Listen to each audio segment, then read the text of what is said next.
Hi అందరికీ, మళ్ళీ వచ్చేసిన సుజాత. ఈరోజు కారం దోశ, పల్లి కొత్తిమీర చట్నీ. ఈ కాంబినేషన్ చాలా టేస్ట్గా ఉంటుంది. మీరు కూడా ట్రై చేయండి. ముందుగా కొత్తిమీరని వాష్ చేసి పెట్టుకోవాలి. పెనంలో కొద్దిగా ఆయిల్ వేసుకుని ఎండుమిర్చి, పచ్చిమిర్చి, జీలకర్ర, పల్లీలు వేసుకుని వేగిన తర్వాత కొత్తిమీరని యాడ్ చేసుకుని పసుపు, సాల్ట్, చింతపండు వేసుకుని చల్లారిన తర్వాత మిక్సీ జార్లో వేసి తగినంత వాటర్ వేసి గ్రైండ్ చేసుకోవాలి.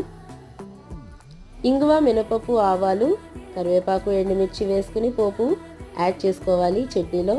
ఇప్పుడు దోశ పల్చగా వేసుకుని పైన ఆయిల్ వేసుకుని పైన మసాలా కారం జల్లుకొని క్రిస్పీగా కాల్చుకున్న దోశ పైన టేస్టీ కొత్తిమీర పల్లీ చట్నీ యాడ్ చేసుకుని తింటే చాలా యమ్మీగా ఉంటుంది.